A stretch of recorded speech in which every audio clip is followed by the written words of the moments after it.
Bem, meus amigos, uma boa noite a todos. É com muita alegria que, mais uma vez, estamos aqui juntos na casa de Fabiano para refletirmos um pouco mais em torno da doutrina espírita, né?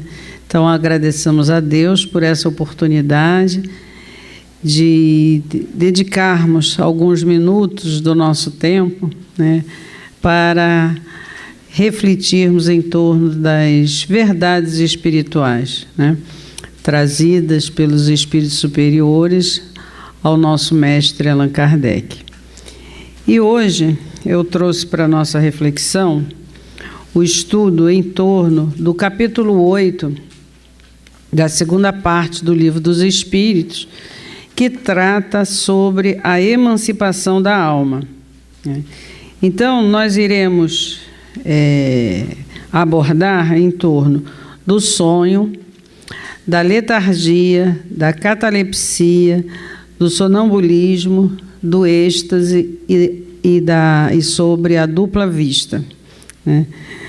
E então, esses assuntos, né, que eu acredito ser de muita importância, pois a emancipação da alma traz para todos nós, né, uma confirmação da nossa individualidade como espírito, né? Porque nesse momento de emancipação da alma, né, nós comprovamos que realmente não somos só um corpo de carne, e sim um espírito, né? Bem, então, durante o sono, a alma será que repousa com o corpo? O espírito jamais está inativo. Então, o momento que o corpo adormece, né, pela própria necessidade física de descanso, né, o espírito ele se desdobra nessa hora, né, e existe então nesse momento a emancipação da alma, né? E aí o espírito fica livre, liberto por algumas horas, né, durante o sono físico. Então, nós podemos julgar dessa liberdade do espírito através dos sonhos, né? Que os sonhos vêm confirmar para nós essa realidade. Mas aí haverá alguém que vai dizer assim: ah, mas eu não sonho, né? Nós, aqueles, né, que não lembram do sonho, não quer dizer que ele fique atado ao corpo. Ele se desdobra, mesmo que ele não se lembre, né? Outros já têm a possibilidade, né, de se lembrar, conseguir lembrar do sonho, né? E esse momento, né, em que a alma fica parcialmente liberta do corpo, é o estado em que nós ficaremos depois da morte. Então, nós, na verdade, é como se nós morrêssemos todos os dias, né? Porque é o estado em que nós vamos nos encontrar quando realmente desencarnarmos, né?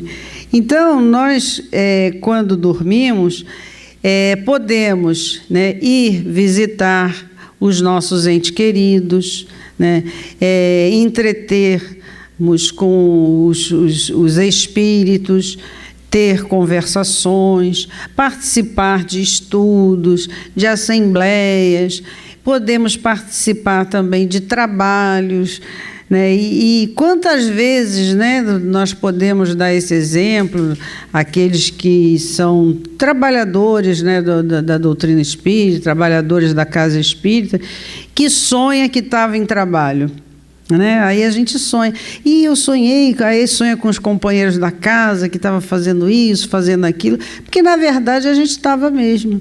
Então, é um momento assim de bastante satisfação quando a gente consegue, né, ao despertar pela manhã e ter essa recordação, né, desse momento em que durante à noite, durante o nosso sono, nós sonhamos e estivemos ativos.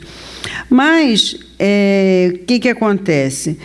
Quando nós não registramos essa vivência no mundo do que nós tivemos no mundo espiritual, essa vivência que a gente teve lá, muitas vezes, nós estávamos afastados do nosso corpo físico. Então, nós não registramos com o cérebro físico aquelas atividades. Então, por isso que fica quando nós nos lembramos do sonho, às vezes, fica uma coisa meia vaga, uma coisa, às vezes, meia confusa, e você não consegue se lembrar direito. E, às vezes, acontece também, né, de nós, assim que a gente acorda, a gente consegue se lembrar do sonho na íntegra, né? Aí, com o passar das horas, aquilo vai se dissolvendo, vai se diluindo, e chega no final do dia, você só sabe que sonhou uma coisa agradável, mas você não consegue se lembrar, né, na íntegra daquele sonho. Então, uma coisa que a Dona Ivone, né, Dona Ivone Pereira do Amaral, que é uma espírita, né, já desencarnada, mas uma grande trabalhadora da doutrina, e até os livros dela, vale a pena aqueles que não conhecem as obras de Dona Ivone, vale a pena conhecer, porque ela dá um manancial assim de estudos de doutrina mesmo, principalmente no campo da mediunidade, bastante enriquecedor. E ela traz toda aquela bagagem de experiência, né, com uma médium praticamente completa, ela tinha praticamente todos os tipos de mediunidade, Dona Ivone possuía, né? E aí ela diz que os benfeitores diziam para ela assim, que aquilo que ela tivesse de vivência no mundo espiritual, ou se ela recebesse uma poesia, ou alguma coisa, né, durante o desdobramento, que ao acordar, que ela corresse e escrevesse. Né? Por quê? Porque justamente com o passar das horas ao longo do dia, aquilo vai se apagando e nós, né, acabamos nos esquecendo. Né?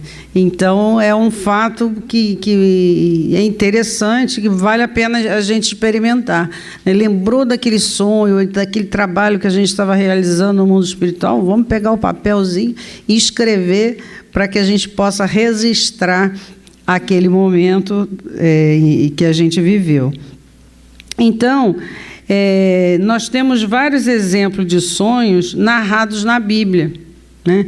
Os sonhos bíblicos, né, que alguns a gente cita como o sonho de Joana, o sonho de Jacó, de alguns profetas judeus, né, alguns indianos também. Então, tem vários exemplos aí, né, desses sonhos, né, que vem confirmar a vivência do espírito durante esse despreendimento. Né? Então, uma coisa muito importante que a Joana de Ângeles, ela sempre nos aconselha em relação a isso, é que nós devemos nos preparar para dormir, coisas que normalmente a gente não faz. Muitas vezes a nossa televisãozinha está lá ligada no nosso quarto, né, na cama, você com o controle já fica ali, né, aí desliga e quando faz uma prece ou fica a prece às vezes pela metade, e a gente não tem aquele momento de recolhimento, né, aquele momento de prece, que nós devemos nos preparar para esse momento em que o nosso espírito irá se desdobrar. Né? Então, quando nós iremos adentrar nesse mundo espiritual, né, e poder utilizar de uma forma bastante significativa para nós, né, esses instantes em que o corpo físico está adormecido. Né? Então, o que acontece? Né? Quando nós não nos preparamos, né, nós não estamos dando um direcionamento para aquilo que a gente deseja realizar.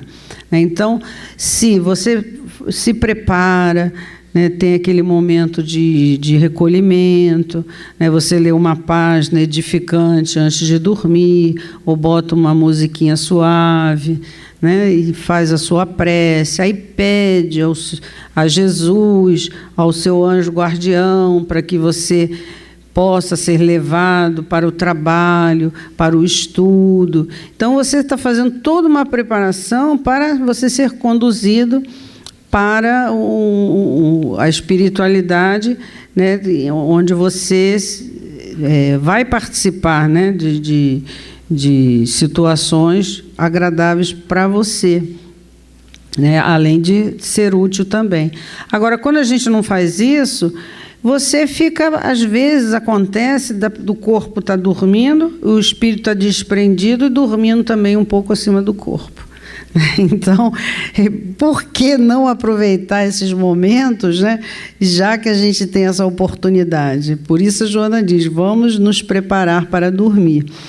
E aí tem um livro também que trata um capítulo inteiro que ele fala sobre André Luiz, no livro Missionário da Luz, é o capítulo que se intitula No Plano dos Sonhos, né? E aí ele relata ali situações em que nós devemos aproveitar esse momento do sono, né, para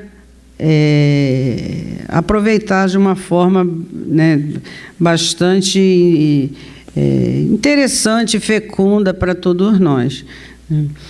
Então, vamos, a partir de agora, refletir sobre isso e nos prepararmos para dormir, né?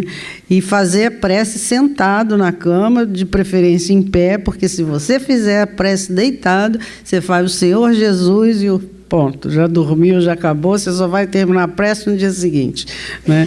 Então, porque é natural que isso aconteça, que a gente, depois de um dia estafante de trabalho, de N tarefas, né, que nos dias que correm a gente faz tanta coisa durante um dia, que às vezes chega no final do dia, você fica na dúvida se aquilo que você fez foi hoje ou se foi ontem. Tamanha é a tantas atividades que a gente tem, né? Então, que a gente possa refletir sobre isso, a importância da prece, do recolhimento, antes da gente ir dormir. Agora, vamos falar um pouquinho a respeito da letargia e da catalepsia, né? Ambos, tanto a catalepsia quanto a letargia, elas têm o mesmo princípio, que é a perda temporária da sensibilidade, né, e do movimento. Então, a catalepsia e a letargia são bastante parecidas. Na letargia, a suspensão das forças vitais é geral e que dá ao corpo a impressão mesmo, a aparência de morte, porque as funções vitais ficam tão fraquinha que a pessoa não fica quase praticamente sem pulsação, né, e tem realmente a aparência de morte. Então, um caso, né, que é um caso bíblico, né, que a gente lembra a respeito disso, é o caso de Lázaro. Né? Lázaro foi colocado já no sepulcro, né, foi tido como morto e já cheirava mal, inclusive, né, e as irmãs, né, a Marta e Maria, chorando, né, porque o irmão tinha morrido, né?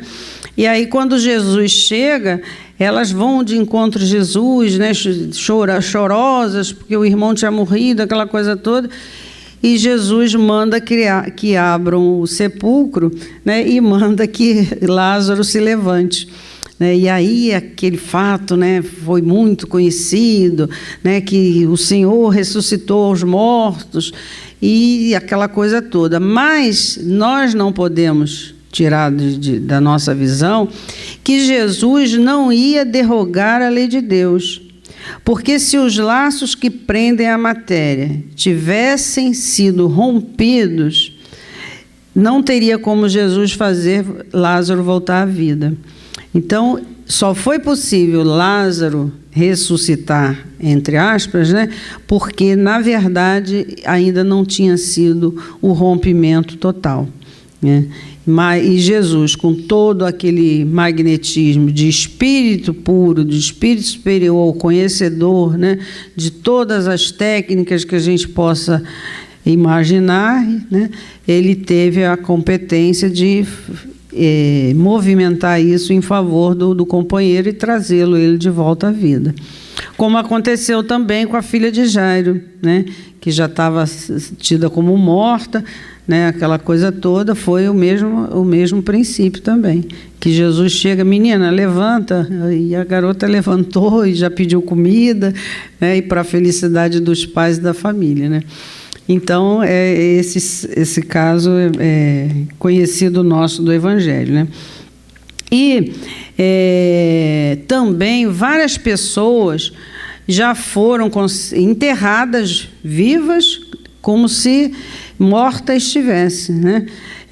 As pessoas da minha idade, né, mais antiguinhas, assim como eu, devem lembrar do caso que foi muito conhecido na época, do ator Sérgio Cardoso, né, que ele sofria, né, desse fenômeno da letargia e foi enterrado vivo. Aí o médico não estava na cidade na época e foi feito o enterro e tudo mais. Aí mandou fazer a exumação e aí, quando abriu o caixão, viu que ele tinha se virado no caixão, aquela coisa toda. Então a gente imagina que terror que deve ser a pessoa voltar assim e se ver dentro de um caixão, né? Mas isso é para mostrar para a gente que é um fato real e que acontece mesmo. Agora, a gente também não pode tirar sob a nossa visão que tudo está dentro do cabimento da lei, né? Ninguém vai passar por uma coisa que ela não tenha comprometimento com aquilo. Então, se nós agimos corretamente dentro da vida, temos a nossa confiança em Deus, né, e não precisamos andarmos assustados, né, porque às vezes na vida, né, atual, que a gente vive sobre tanto sobressaltos, tanta insegurança, às vezes a gente tem medo, aí desenvolve síndromes, né, de pânico, né, e tanta coisa aí que acaba desestruturando o nosso psiquismo, e a gente vive apavorado com tudo. Às vezes, até ser abordado por alguém na rua, a pessoa às vezes está precisando de uma informação, a gente já leva um susto achando que é um assalto, que é isso ou aquilo. Então, que a gente possa viver com mais confiança em Deus, né, e tendo essa certeza, né, de que só vai acontecer na nossa vida aquilo que tivermos comprometimento com a lei de Deus. Então, se não tivermos compromisso com aquilo, né, Deus vai utilizar de recursos em que vai nos livrar daquela situação. Quantas pessoas, às vezes, vai pegar um avião ou até mesmo um carro e, na última hora, acontece uma coisa para ela não pegar aquele voo ou aquela condução. E depois aquela condução venha a bater ou o avião venha a cair e ela se livrou daquela situação. Por quê? Porque ela não tinha comprometimento com aquilo. Então, a gente precisa ter essa confiança em Deus, né, para que a gente possa viver com mais serenidade, com mais tranquilidade, diante das dificuldades que estão aí diante de aos nossos olhos, né? Que faz parte desse mundo que a gente vive, né? Que é um mundo de provas e expiações e que vive esse momento, né, de conturbações, né, devido ao período de transição mesmo, que o planeta Terra está passando por esse período de transição mesmo, né? Mas voltando então a falar sobre o nosso assunto aqui da letargia, um outro caso também que chama-nos a atenção é desse que a Dona Ivone conta nesse livro aqui. O livro novo está mais bonitinho, a capa é mais nova, esse meu é antiguinho. Recordações da Mediunidade. Então, ela narra um fato que aconteceu com ela mesma, que ela nasceu no dia 24 de dezembro. E no mês seguinte, no dia 23 de janeiro, ela, durante um momento bebezinho, né, com um mesinho só, durante um acesso de tosse, ela se sufocou, né, e entrou nesse estado de letargia. E aí foi tida como morta. O médico da cidade, porque a Dona Ivone nasceu lá em Rio das Flores, né, que hoje em dia o nome atual da cidade é Rio das Flores. Mas ela foi, aí o médico da cidade foi até a casa dela, dos pais, né? E Deus chegou a dar o atestado de óbito, inclusive, né? E ela foi tida como morta, aí foi já feito, encomendado chãozinho, né, todo aquele os aparatos todos, né, para o enterro, aquela coisa toda. Mas a mãe dela, como que sentindo, né, aquele sentimento que as mães têm, né, sentiu que ela não estava morta, embora o médico tivesse já dado o laudo dele, o óbito inclusive, né, o atestado de óbito.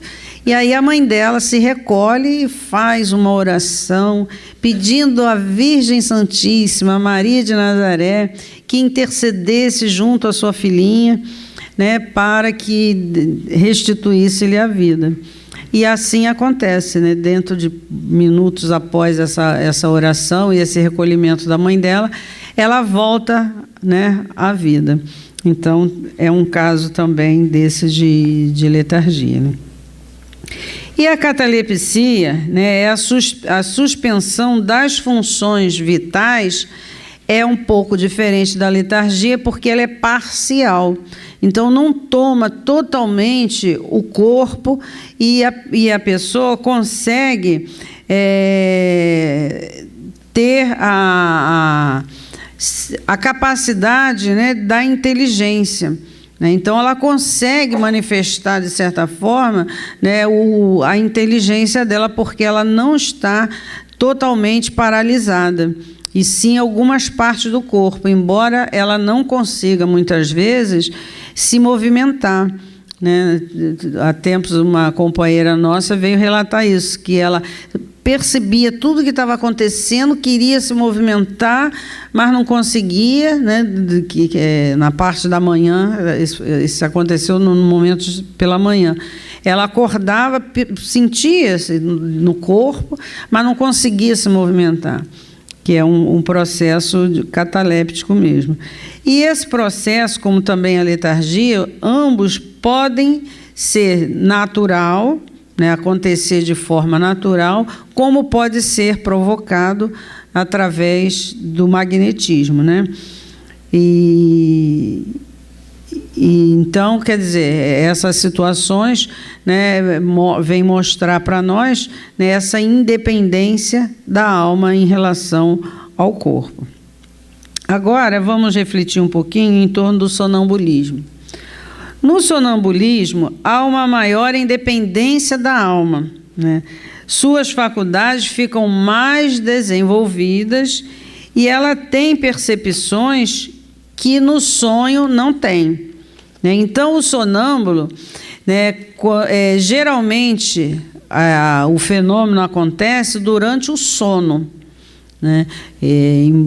Então, é comum acontecer isso, o fenômeno acontecer durante o sono. Então, o sonâmbulo, ele adentra um pouco mais nesse mundo invisível, né? E aí ele pode ter contatos, conversações com espíritos, né?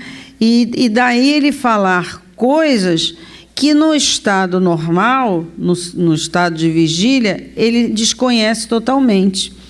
Isso é uma coisa bastante interessante que vem dar essa confirmação para nós também.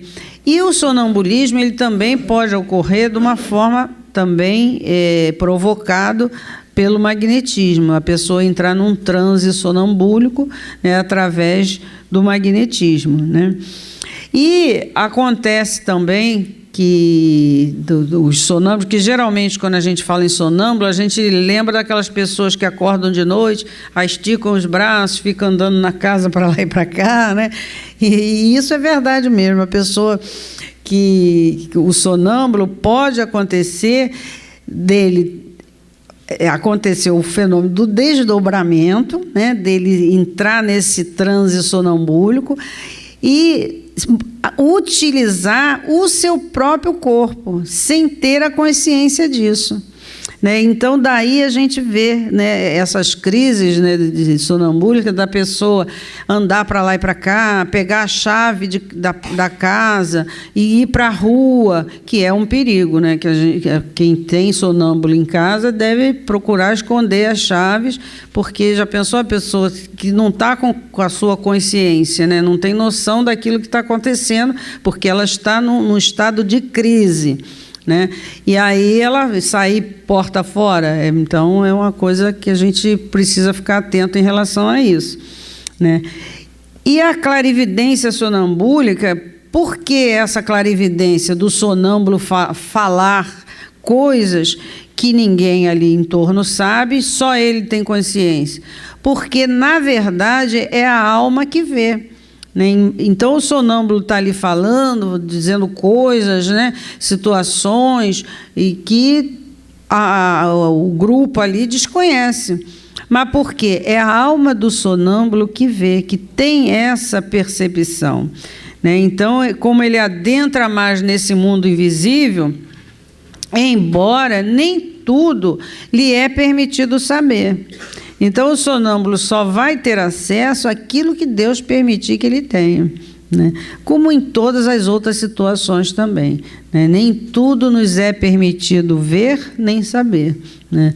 Nada que vá trazer, né, um desconforto ou um comprometimento, né, Deus não permitiria que assim acontecesse. Então, cabe a nós também aqui ressaltar que o sonambulismo é uma capacidade anímica, quer dizer, da alma. Então, todo esse capítulo que a gente escolheu para fazer esse estudo, que é o capítulo 8, trata sobre a emancipação da alma, que é uma faculdade anímica inerente à alma, mas que o sonambulismo também pode ser mediúnico. Então, é um fato bastante interessante, porque ele vem facilitar a comunicação com os espíritos desencarnados.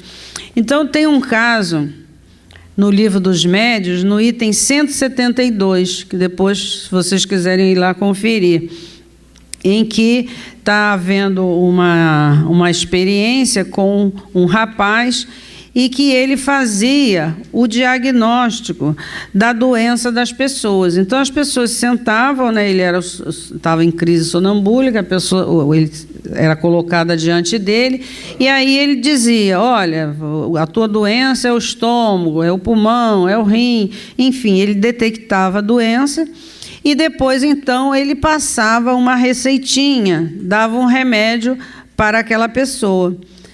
Mas aí chegou um determinado dia que ele detectou a doença, mas não passou o remédio. Aí a pessoa que estava ali o assistindo, né, o ajudando, falou assim: agora passa o remédio, receita o remédio. E aí ele vai dizer assim: não posso passar o remédio, porque o meu anjo doutor não está presente. Então, isso aí vem comprovar para nós o quê? Que é uma mediunidade sonambúlica, né? Então, a parte anímica, ele realizava, que era o dom que ele tinha, né, de detectar a doença. Mas, daí prescrever a medicação, isso aí já era com o médico espiritual, que já entra no campo da mediunidade. E, naquele momento, o amigo espiritual não estava ali para poder receitar o remédio. Então, isso é um fato, assim, bastante interessante para nós, né? E aí, aqui no Obras Póstumas, só para dar uma complementadinha, no item 46, que Kardec trata aqui a respeito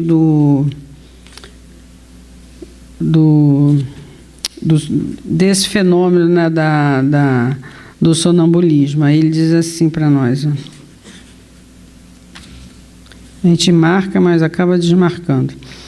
Diz assim: os médiuns sonambúlicos. O sonambulismo pode ser considerado como uma variedade da faculdade medianímica, ou melhor dizendo, são duas ordens de fenômenos que se acham com muita frequência reunidas. O fenômeno o sonâmbulo, digo, age sob a influência do seu próprio espírito. É sua alma que, nos momentos de emancipação, vê, ouve e percebe fora dos limites dos sentidos. O que exprime tira de si mesmo. Suas ideias são, em geral, mais justas do que no estado normal. Seus conhecimentos mais extensos, porque sua alma está livre. Numa palavra, ele vive por antecipação a vida dos espíritos, né? Então, ele traz para nós essa informação. Então, continuando aqui o nosso estudo, vamos falar agora, então, do êxtase. O êxtase é um estado ainda mais independente. O afrouxamento do corpo é quase que total, né? Segundo a explicação, né, dos espíritos superiores a Kardec, eles disseram que no êxtase a alma penetra num mundo desconhecido, né, dos espíritos etéreos, com os quais entra em comunicação, né, só que ele não pode transpor a certos limites. Porque se ele insistisse, né, em transpor esses limites, poderia acontecer, né, a morte. Porque haveria, né, o desligamento, a quebra dos laços que o prendem à matéria. Então, a alma do estático, ela goza antecipadamente dessa beatitude celeste, né? Sua lucidez é mais perfeita quanto mais moralizado for a pessoa, o portador do êxtase, né? Porque, como todos os fenômenos, né, que ocorrem conosco, tudo depende muito do grau de evolução que a gente tenha. Então, quanto mais moralizado, né, melhor será as informações que o estático traz. Então, nem tudo que o estático fala, nós podemos assinar como verdade, né? Porque, se ele não for totalmente materializado, moralizado, o que vai acontecer? Ele vai dar certas opiniões de acordo com o seu ponto de vista, né? E aí, por isso que essas capacidades todas, tanto a capacidade anímica quanto a capacidade mediúnica, ela precisa ser trabalhada sempre com um fim sério, com um fim útil, né, com Jesus, né? Porque se nós nos abstermos de ter como direcionamento, né, como rumo, né, Jesus, nós nos perderemos. Então, a doutrina espírita, ela cresce, ela é fortalecida, por quê? Porque as bases da doutrina espírita estão sobre o Evangelho de Jesus, né? Então, outras ideologias se perderam porque ficaram só na parte dos fenômenos, né? E a doutrina espírita não, a base dela é o Evangelho do Senhor, que é fazer de nós pessoas melhores, é trazer para nós a reforma íntima de cada um de nós. É sabermos que a felicidade que tanto buscamos depende de nós. E com o conhecimento que temos da doutrina espírita, da certeza da reencarnação, da continuidade da vida, da lei de causa e efeito, isso tudo vai nos ajudar a nos conduzirmos melhor dentro da vida, para que possamos atingir esse estado que todos buscamos, que é ser feliz. Então, a gente não pode tirar nunca, né, Jesus como nosso guia e modelo. Então, continuando aqui sobre o estático, né, ele compreende a felicidade desses mundos e deseja lá permanecer. Então, a gente vê que é comum de acontecer certos fenômenos, principalmente quando a televisão mostra aqueles fenômenos de quase morte, em que a pessoa é entrevistada e diz: eu vi o meu corpo lá, né, e tive contato, entrei no mundo espiritual, vi pessoas que já tinham desencarnado, já tinham... desencarnado, que é o termo que a gente geralmente, quem usa esse termo é espírita, né? Mas a pessoa que não é espírita, pessoas que já tinham morrido e tal, ela conta uma situação e diz às vezes que estava num lugar tão bom, tão feliz, que não tinha nem vontade de voltar, né? Mas aí, nesse momento, o que acontece? Quando o estático entra nesse mundo feliz, que não dá vontade de voltar, né? Porque realmente você está fora do jugo da matéria, que aqui a gente sente uma dorzinha aqui, uma ali, né? E é sempre um corpo pesado para arrastar, e são as dificuldades da vida mesmo, as vicissitudes, a luta sobre a sobrevivência, e são todas essas vicissitudes da vida material, né? E de repente você se vê num mundo livre, feliz, né?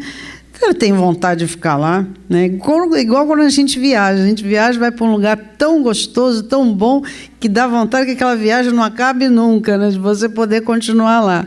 Mas não é possível isso acontecer, porque as obrigações, os deveres nos chamam de volta, né? E assim, com o estático, é o que acontece, né? Então, o guia espiritual faz com que ele lembre e mostre para ele: olha os teus compromissos lá na Terra te esperando. Então, você não pode continuar ficar aqui. Foi só uma visitinha, volta para lá, acabar de cumprir a sua missão, né? Então, isso é o que cabe ao estático, né? Ele entender que ele não pode, né, ficar onde ele gostaria, né, de ficar,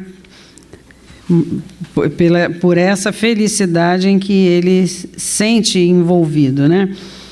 Então, no Obras Póstumas, Kardec diz assim para nós também: o êxtase, não mais do que os outros graus de emancipação da alma, não está isento de erros. É por isso que as revelações dos estáticos estão longe de ser expressão da verdade absoluta. A razão está na imperfeição do espírito humano. Só quando tiver chegado ao topo da escala é que poderá julgar em sã consciência as coisas. Até lá, não lhe é dado ver tudo, nem tudo compreender. Se após a morte, quando o desligamento é completo, não vê sempre com justeza.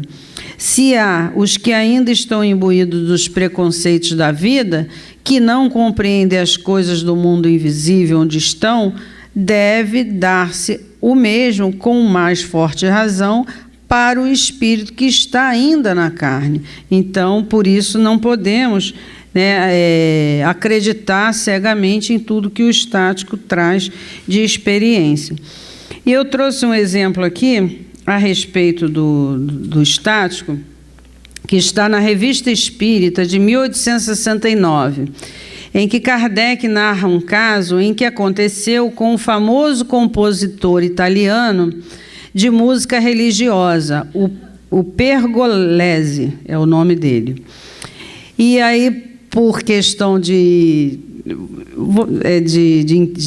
curiosidade, eu tive a intuição, talvez, né, de buscar no YouTube esse vídeo em que trata sobre essa música celeste que esse compositor italiano conseguiu conceber.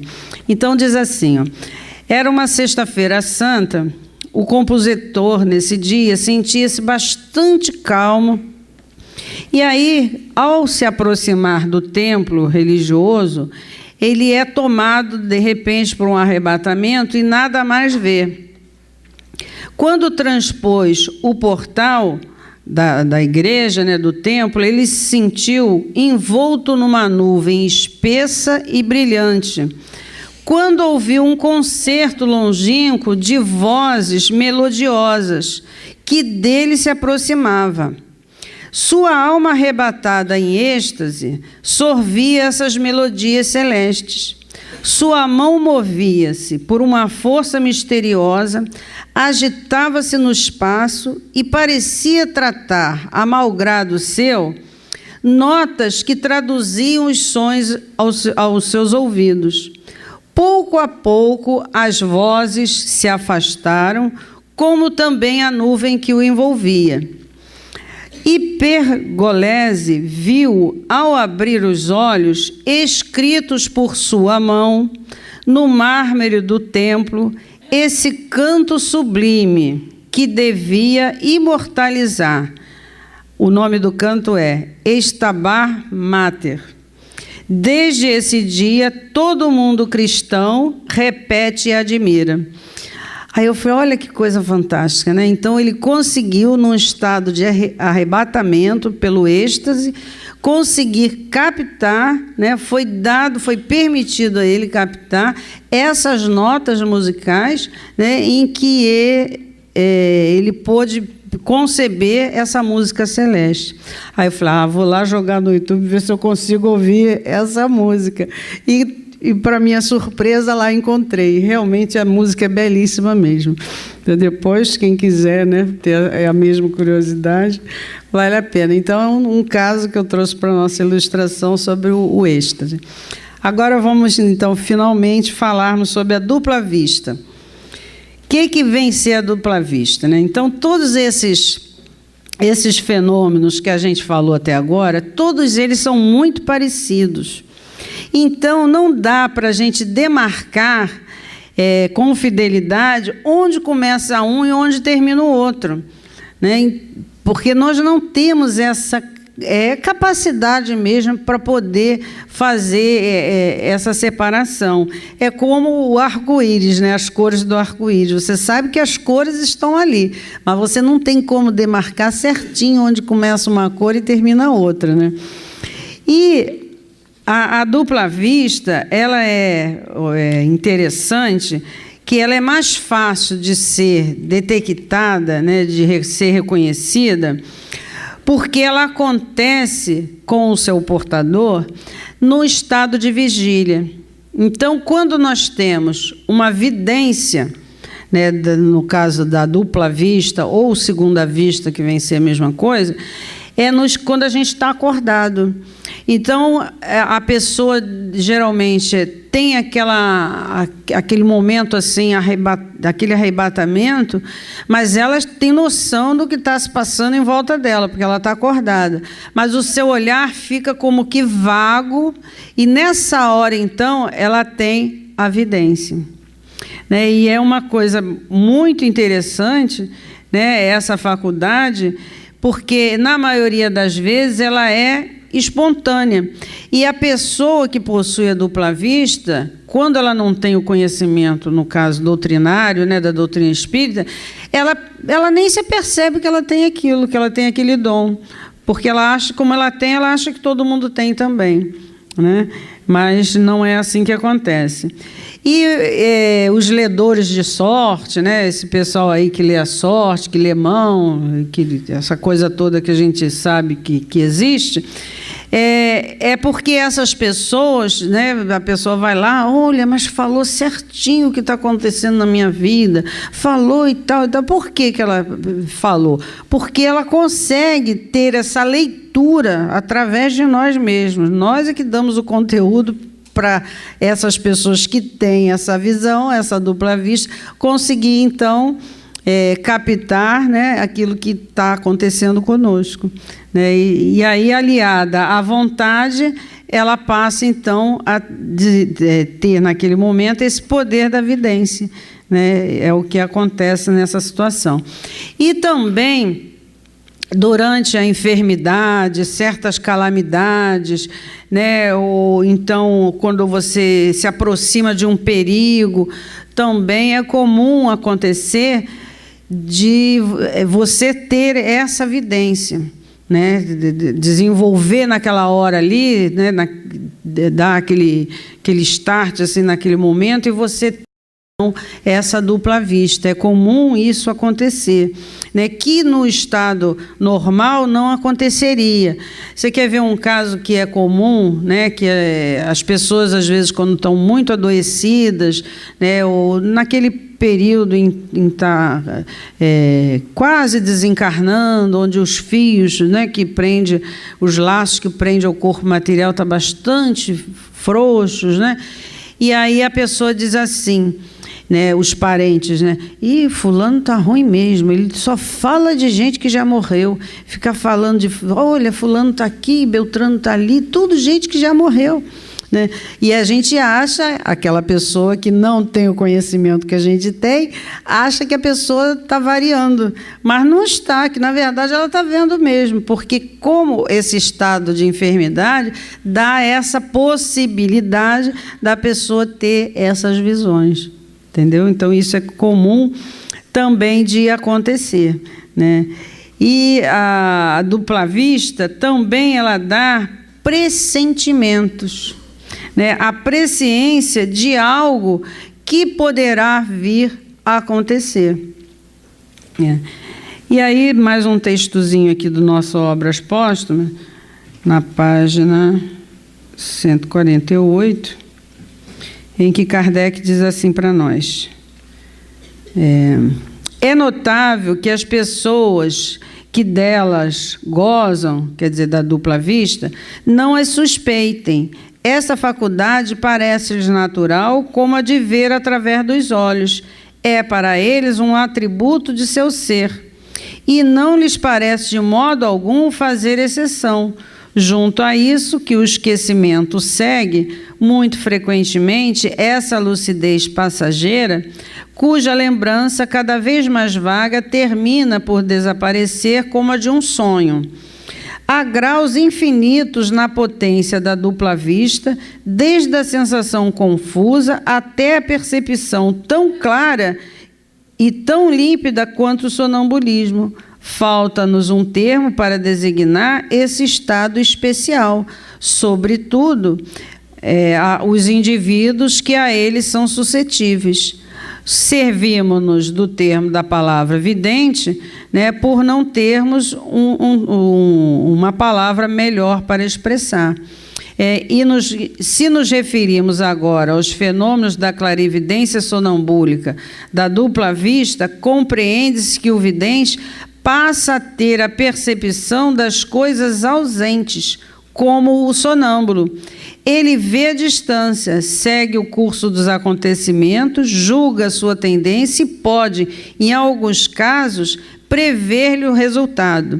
E aí eu trouxe um outro caso para ilustrar o fenômeno da dupla vista, que está no livro A Morte e Seu Destino, de Camilo Flammarion. E lá ele conta o seguinte: o professor Bron, que ensinava matemática em Marburg, estando com amigos, de repente teve a convicção que deveria retornar em casa. Chegando à sua morada, sentia-se obrigado a mudar sua cama de lugar. Ele sentia aquele ímpeto que ele tinha que fazer aquilo. Por mais absurda que parecesse essa imposição mental, entendeu que devia cumprir. Chamou a criada, que o ajudou a colocar a cama do outro lado do quarto. Feito isso, ficou satisfeito e voltou para junto dos amigos para acabar o serão. Despediu-se deles às 10 horas da noite e foi para casa. Deitou-se e adormeceu. De repente, foi despertado por um grande estrondo e verificou que grossa viga tinha desabado, arrastando uma parte do teto e caindo bem onde estava a sua cama anteriormente. Olha só. Então, ele teve, no momento de dupla vista, ele teve essa presciência de que algo ia acontecer. Então, isso também pode acontecer conosco. Às vezes, a gente está dentro de uma condução e, de repente, vem aquela coisa assim, aquele ímpeto que você tem, que o ônibus vai ser assaltado. né? E aí você fala, isso é besteira da minha cabeça. Aí teima e continua, aí é assaltado mesmo. Aí você fala, por que eu não ouvi, né? Não dei atenção àquela voz interior que falava comigo, né? E isso em várias situações na nossa vida também, que a gente deve prestar atenção, que a gente está ali o tempo todo, né, recebendo essas orientações, né, que pode realmente nos livrar de situações bastante indesejáveis, né? Então, chegamos à conclusão que todos esses fenômenos, o sonho, o sonambulismo, o êxtase, a dupla vista, a letargia, a catalepsia, vêm nos dar a certeza da existência da nossa alma, como também da vida espiritual. Então, que o Senhor Jesus nos abençoe e nos proteja sempre.